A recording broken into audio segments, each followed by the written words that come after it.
All right, so we are on episode 2 of the Divide in Line. We are doing this. This is our second actual, I would call it maybe actual real podcast. The first one was just me repeating myself constantly about what the podcast was about. So this one you actually get to, listen to something other than myself talking, because we have a wonderful guest and a acquaintance, a friend that I've known for a while, a few years, since when I used to work at a grocery store here in town in Sioux Falls, South Dakota. His name is Eric, and yeah, he's a. Hey everyone. Yep, this is Eric. And how long have we known each other?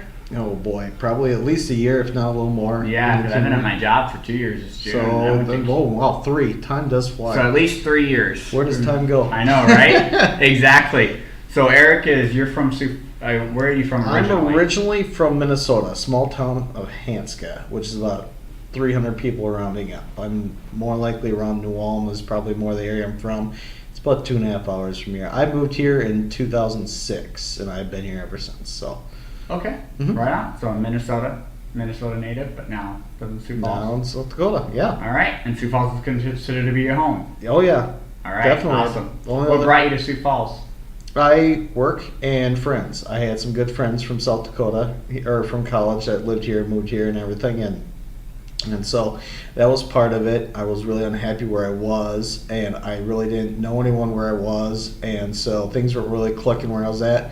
Job really wasn't clicking, so it was like work. I had an opportunity to get back with Hy-Vee, and I went back. So I am like, friends are here, good friends are here, and the job opportunity was here, so I was like, I just jumped on board and never looked back. Never looked back. So you said college. So you did college? You went to college? Yeah, well, I went to like a trade school. Minnesota West Okay. community.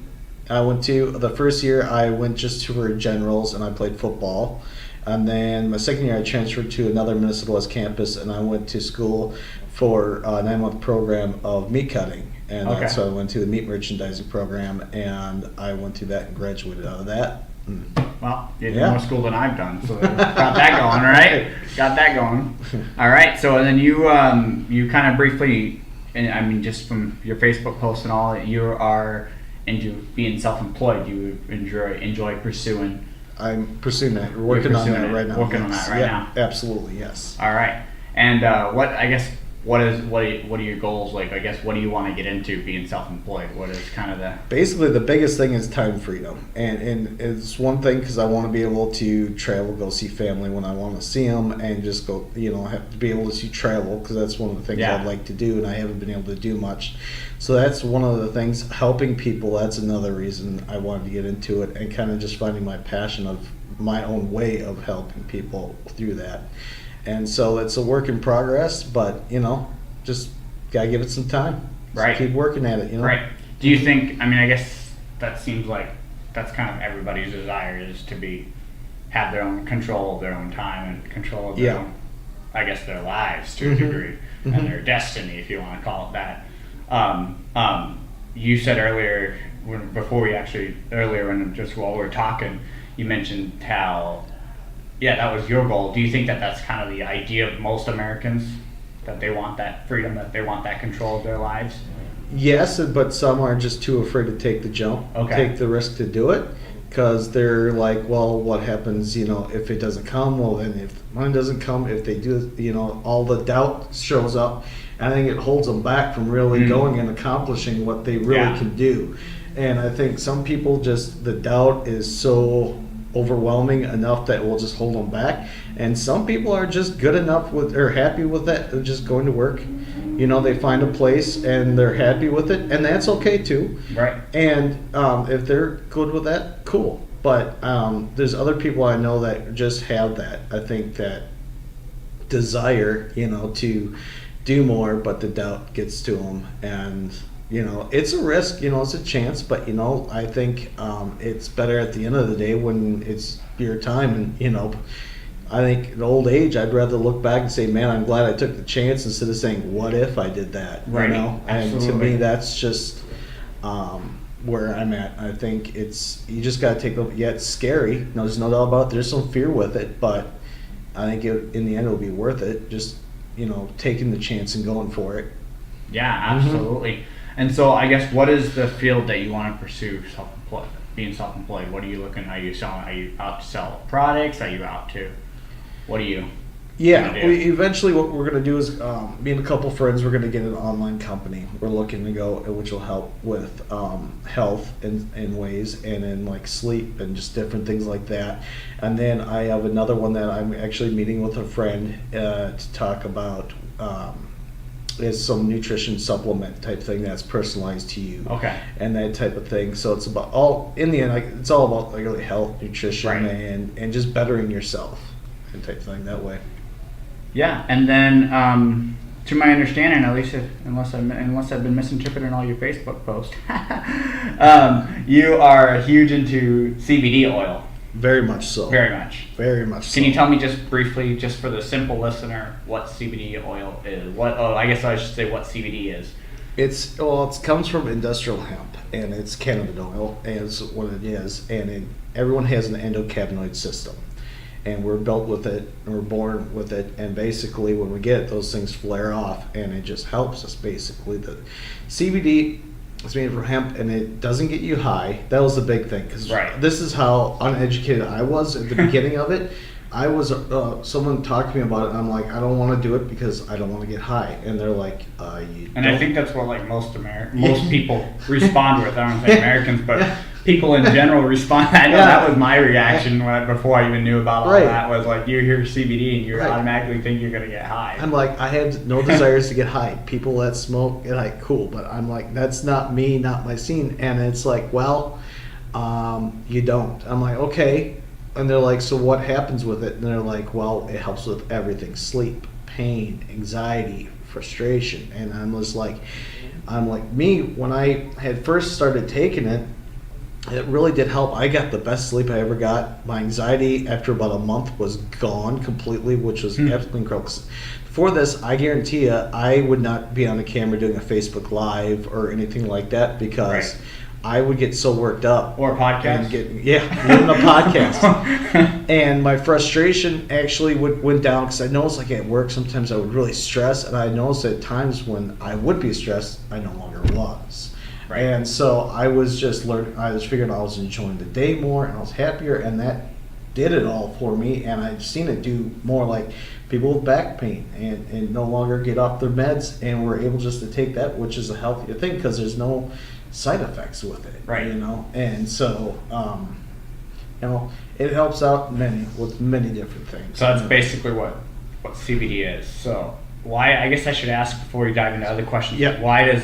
I guess you just said CBD doesn't get you high. Why doesn't it get you high? That might be a good explanation. Like help other people understand that. Yeah, the THC is so low in it. Okay. It's every bottle federally right now, it has to go 0.03 to 0.08% per bottle. It can't be more than that. So it's such a low dose of THC that you're not going to get high from Right. it. So I'm assuming the pharmaceutical companies probably don't want you selling and getting into CBD too much, right? No, And that's a whole different topic for another time. But yes. Absolutely not. They actually came out with an Epidiolex, what it's called, which is a synthetic CBD. And basically right now, if you want it, my understanding is if you're not covered with it in your insurance, it's going to cost you $1,400 to $1,900 a month. It's crazy. A month for it, and it's synthetic. It's not even the real stuff, and it only covers two different things. It doesn't do everything what the real plant will do. And yeah, it's just, and it's crazy because you can go anywhere from, depending on the strength of it, you could spend $25 to $250 for a bottle. Now $250 sounds like a lot, but when you're thinking $1,400, $1,900, $250 is a great deal. Right, it's a significant difference. Yeah, absolutely.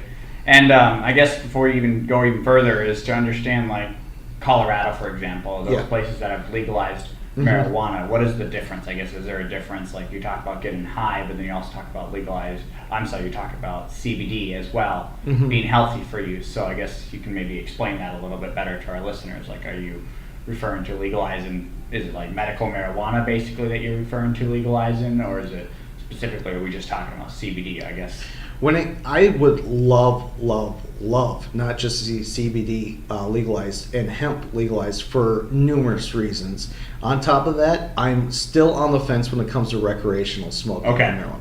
And that's kind of, I guess, what I was trying to ask. Yeah. But Medically, I couldn't be more for it because Right. I've seen what it can do and how much it can help. And even what I've come to learn is that the smoke inhalation actually helps your lungs. It doesn't hurt like it would smoking anything with tobacco Yeah. or right. Yeah. So that's one thing I was kind of leery on smoking because that kind of thing. But medically, yes, absolutely, I couldn't be more for it. Recreational, I'm still on the fence. If it became legalized, I wouldn't be a naysayer to it. Right. I probably wouldn't be taking it, but that's just me. Medically wise, what I've seen the benefits that it can do for so many, as a healthier alternative, a better alternative, and everything, I couldn't support it anymore. Yeah, that answers that question because I know I'm also on the fence when Mhm. it comes to legalizing it recreationally wise. Right. I mean, I think for the most part I lean towards I don't think it should be, but I do see the benefits of CBD, and I know that there have been a lot of people who have even benefited from medical marijuana as well. Right. So yeah, definitely. And then I guess what I kind of wrote this question, but I mean I don't know if it's really relevant necessarily to CBD per se. But people talk about legalizing marijuana because it's going to help the economy, or it's going to be good. Or it might even stop the drug war. It might even have just good effects. And it would basically, for example, the laws in South Dakota about marijuana. If you get arrested with marijuana and all of that, people talk about, well, if we legalized marijuana, then we wouldn't have all these people in prison, or we wouldn't have all this money that we're spending in our justice system for these cases. I mean, I guess that's one argument in favor of legalizing marijuana. What do you think the effects would be economically, or I guess across, however, socially even, of legalizing marijuana for both recreational and medical? Yeah, if you want to end the war on the drugs, you got to end the war on the plant. Okay. It's that simple. I mean, if there was no war on the plants and the drugs, there would be no drug war. I mean, obviously, there's other drugs coming through that, Right. But as far as the one on marijuana, there would be no war on it because right now they're just demonizing the plant, and for numerous reasons they've done it, and it's over. The reason marijuana originally was made illegal was because there was a lumber, I guess, a paper making company that was, it was 1939, I want to say. They paid the government and politicians, imagine that, and they made hemp legal and everything so they could get the paper. Because hemp was cheaper. Up till even, was it World War II, I want to say? Hemp was even grown here in South Dakota and everything like Obviously, that. it's not now. No, Which it's we'll not. talk about in a little bit. Yep, but the hemp, everything that it produces, Right. it's incredible. Like everything it just has so many different thousands upon thousands and thousands of different things it can help you with. So I'm But gonna sound as- stupid asking this, but when you say hemp, like, I mean, I guess I need to understand because obviously I've never done drugs. So just the understanding of like hemp and marijuana, like I guess how are you putting those? Are there different types of marijuana? Is it hemp? When you're saying hemp, what are you referring to? Industrial hemp. Industrial basically. hemp, okay. And like that thing. And then going back, I kind of went away, before I get back to this, I kind of went away from your original question, Right. economy and stuff like that. What it can do, if you've seen states that have legalized it, it's like instantly schools are getting money, money Okay. for the roads. There's one town in Colorado that I was watching this, I was just blown away that the taxes from this one place, in one town, can cover, one year of taxes can cover, I believe it was 2 years, if I remember right, of taxes of everyone. So I mean, if you think about the benefits, Right. well, the lower the taxes on people, because you can tax that like you tax alcohol, tax Right. tobacco, and I think it would bring big benefits to all the way around. I think with the farmers being allowed to, grow it, and I mean, they'll benefit because it's an option for them, and it's just so many different things that can come from it: paper, clothing, and you name it. Right. I mean, it's soap, bath bombs. I mean, it's just huge. Anything that can come from it, and I mean, there's thousands. From industrial hemp. You can build almost an entire car and also a house out of hemp.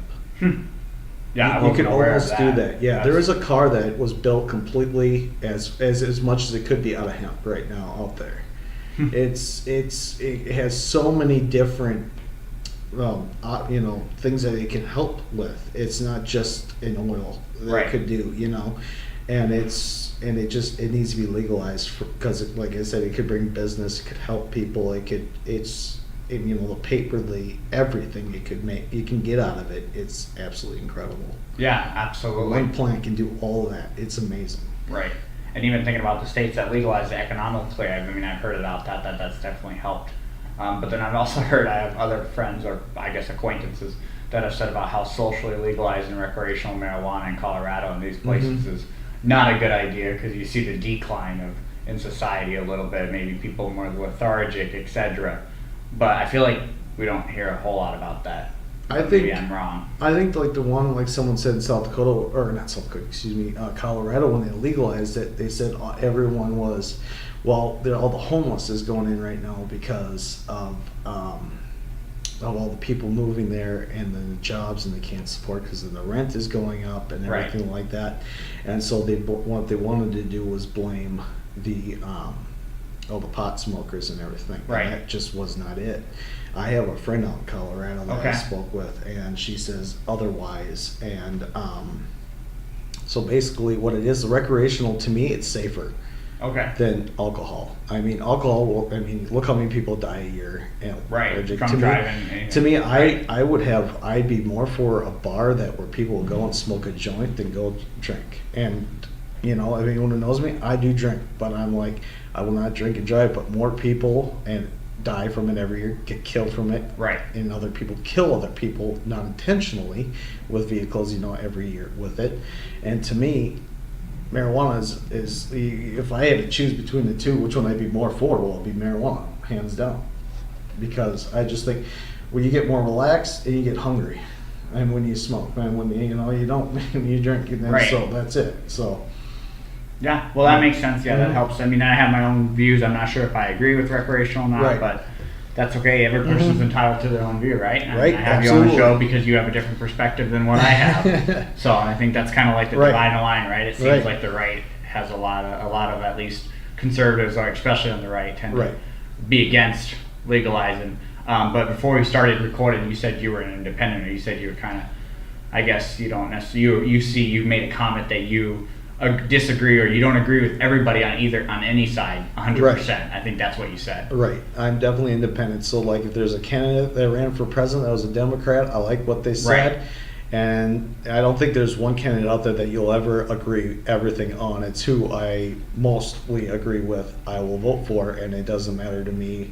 I will never vote party-wise. Right. If they can be Democrat, they can be liberal, they can be Republican, it doesn't matter. If that's who I feel is best, who I see, who I get along, or as far as like economic plans and everything, what their views are, if that's who I feel would be best, that's who I vote for. I don't look to see what party they're representing, because Right. I think there's faults on all sides. There's, so. Yeah, I absolutely agree with you on that. And I've even said it. I know in one of my first podcast was that I don't agree with our current president on everything. I may have voted for him, but I did not. Doesn't mean I have to agree with him on everything. Yep. So yeah, even then, I guess bringing it back to kind of bringing it back to the hemp, and to a more local level, because most of the people who are going to be listening to my podcast are from here in South Dakota, anyways. So we can keep it local. There's definitely going to make comments about stuff locally too.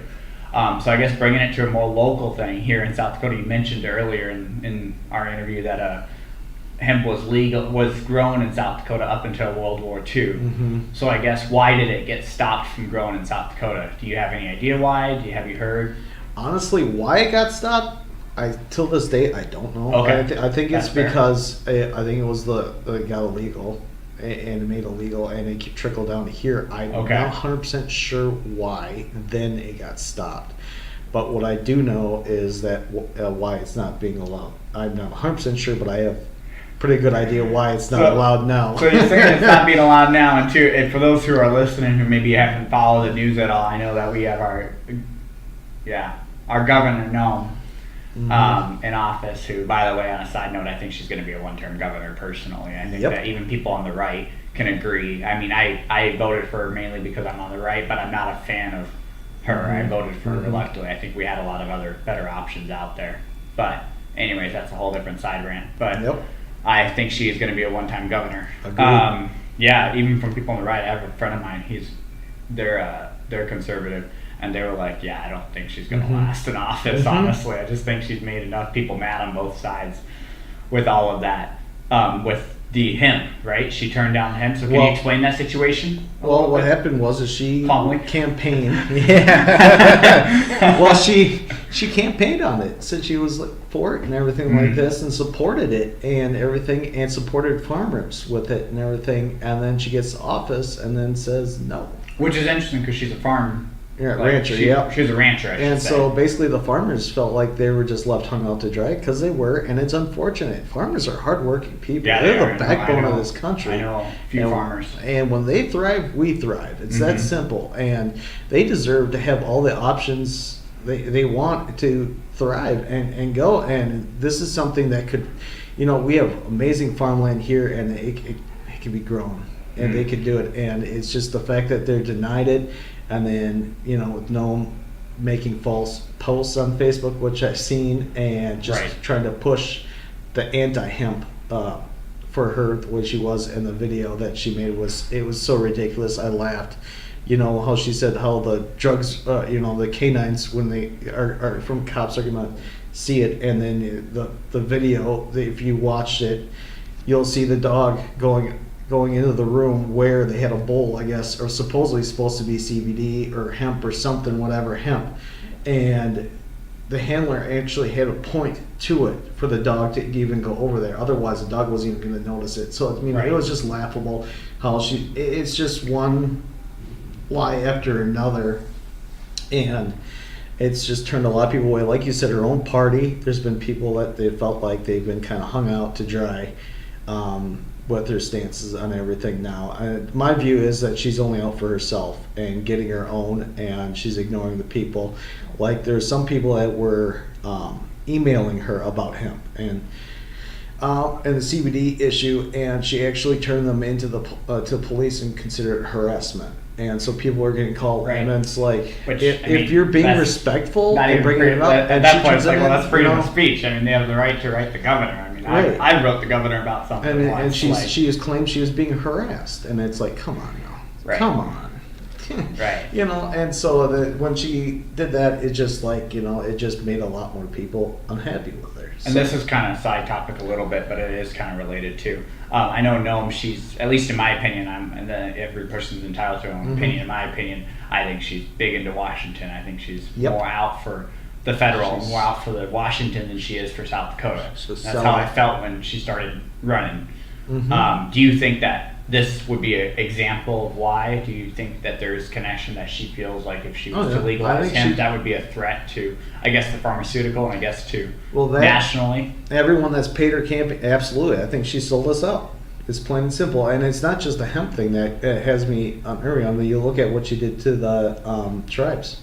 Yeah, that's right. Where they took national or took their constitutional rights away from some of them, and it's just to get so that she can get the pipeline through. And it's just like, whose side is she on? The people of South Dakota or those companies? And obviously, right now, every move she's made so far is showing that she's supporting these companies and not the people. And the people is what she's there for and what she should be there for. Especially as a governor. I mean, it's one thing to be maybe a senator, one thing to be a president, but it's definitely as a governor. I mean, you're supposed to represent the people of your state. She should be representing the people of the state that you're governor of. I absolutely agree with you. Yeah. So I know there's different opinions on the whole tribal thing that happened. We won't get too much into that because I'm not Native American, so I try not to comment on all of that too much since I'm not living in their place, in their situation.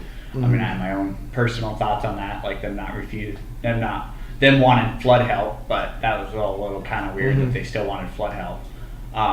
But anyways, back to the hemp topic, I guess, to answer the question you already kind of answered earlier, that legalizing hemp nationwide would be it is already would be destructive to the pharmaceutical company. There's not legalizing, growing it.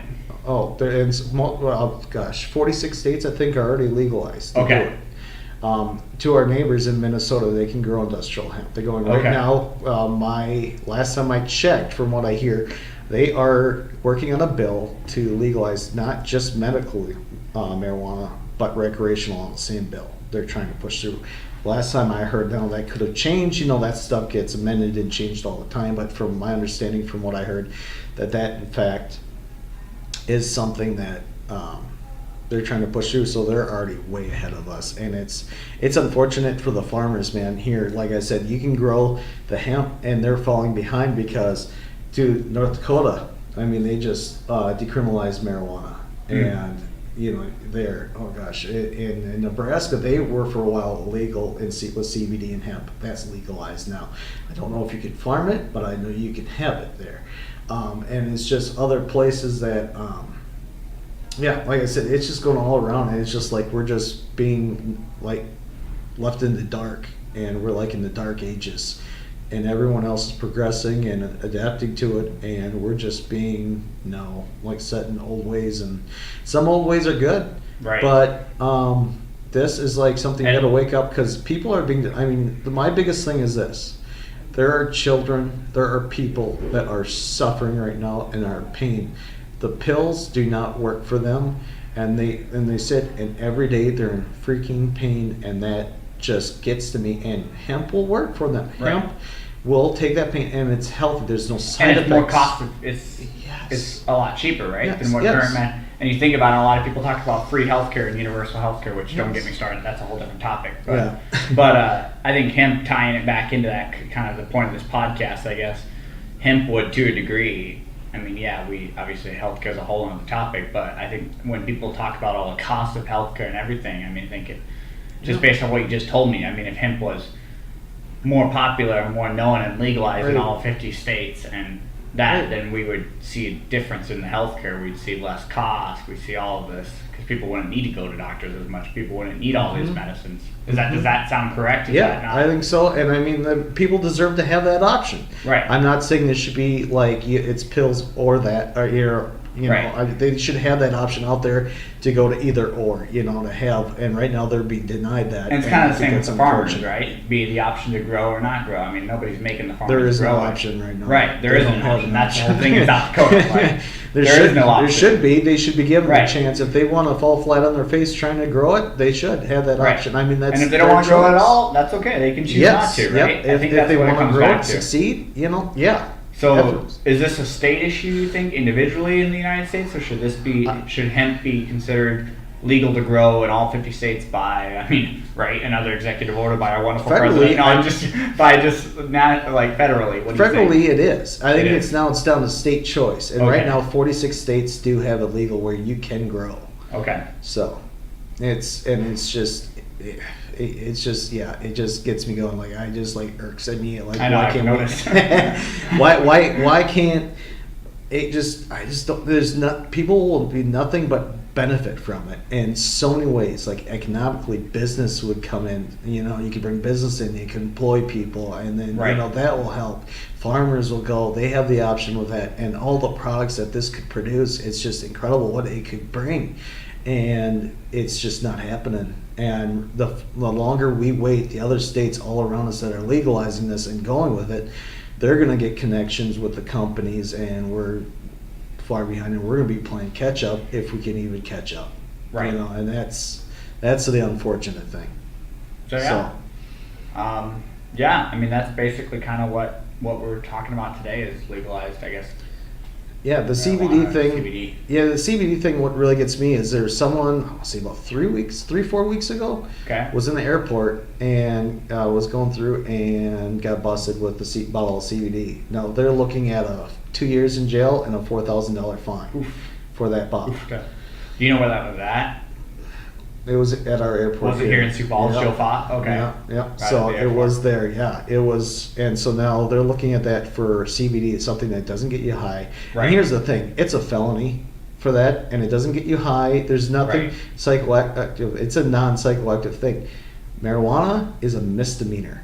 it's less of a offense, and you get high on that, which will and it's a psycho. And so to me, it's just like Doesn't you make think sense. it would. Right. Oh God, yeah, it just doesn't make sense at all. Right, and I think it goes back to the whole idea of the pharmaceutical companies controlling Oh, definitely. everything. Oh, definitely. I mean, I'm kind of There's a little more bit of a things going on conspiracy- that right. I'm a conspiracist too, and I look into theories and look at the truth that are not mainstream and that are not necessarily popular and everything, but I like looking into that because I want the truth, and sometimes the truth isn't a popular thing, Right. you know. But I want the truth, But even like if the it's X-Files something I says, don't the agree truth is with. out there. Yeah, yeah. Even if it's something I don't agree with, I want to know the truth. Right. You know what I mean? And it's just right now is there's I'm sure there's so many things going behind the doors that we don't know that, you know. To me, like I said, the governor is for herself and her family and the companies and not the people of South Dakota. If they were, she would have listened and hemp would be legal, Right, no doubt. and that's probably the biggest complaint you have with our current governor in South Dakota. Well, Hemp. that was until she took the, Right. the constitutional rights away. To me, that like you take rights away from people, I'm like that's just yeah. Yeah, I guess I'm not actually familiar enough, honestly, with what It happened just- with that. So that just got me one, and then hemp, and like I said, hemp too, because the way she turned her backs on the farmers, man, that just got me going too. And like farmers, like I said, Right, are so hard. that's what makes people. South Dakota 2 degrees Yeah. South Dakota. Is, Yeah. I mean, this whole area of the country, the Midwest, Mhm. is farmers. Yeah, and I mean, I think I work hard, but boy, you tell people like growing up, I'm like, I thought I had a hard day's work, and then my friends would be like, I was out baling hay, lifting 100-pound, 150-pound bales of hay, throwing that in 90-degree heat. I'm like, that's hard work. Yeah. And I respect that, the people out there that are doing that, and, I think they should be given every option to thrive, and they're not, and it's unfortunate. Yeah. Well, Eric, I mean, that's basically kind of what we had for questions today. Awesome. Not too crazy, but enough to kind of get you out there and get hopefully. Unless you have questions for me, No, I appreciate or this, you have man. any Thanks. comments or anything. that you I wanna just talk want to say thanks for having me on. Thanks Yeah, for thinking of me absolutely. and having me here. Yeah, I always Appreciate it. enjoy having I always want to have on people who have different perspectives on Mhm. different things. I think Yeah. that's important, That's how especially in we learn. today's world where seems like both sides, I should say, of the spectrum. Feels like we're losing the idea of a civilized conversation Yeah. on both sides of the There's too spectrum. many right fighters out there I like to see. What I mean? Right. They have to prove their point. They have to Right. be right. I think being different is a great thing. I Yeah. think that's when you learn. Yeah, absolutely. And I know you said you were independent. I've talked to a lot of like libertarians. Mhm. I've talked to, and which I know there's a difference a little bit, but you Mhm. kind of seem like maybe a little bit of a libertarian, a little bit. I know so a lot of libertarians go for like legalized. There's some things that you could say that are very liberal about me, Right. but then you can say there's a lot of things that are very conservative about Right, me. exactly. So you're an independent because Yes. of that Yeah, reason. absolutely. That makes sense. Mhm. Yep, absolutely. Well, Eric, thank you for being on the show. Well, thank you And, for having me. We can always have you back another time. I'd love to be Talk about back. another topic, right? Absolutely, We can love always to. talk. So yeah, we're keeping this kind of shorter length. So Appreciate it. sounds good. Thank Awesome. you. Thank you. Yeah. So that is our guest, Eric, a wonderful man. Super happy that we were able to have him on the show. As kind of previously stated in the intro podcast, that's kind of our goal is to have on people on this show where we can talk about different topics. So for this week, that is the Dividing Line. We'll return to kind of our normal podcast, talking about recent political events and obviously a book recommendation and other new things that are going to be on this podcast as well. But this is episode 2 of The Dividing Line, and I'm your host, Josiah Hind.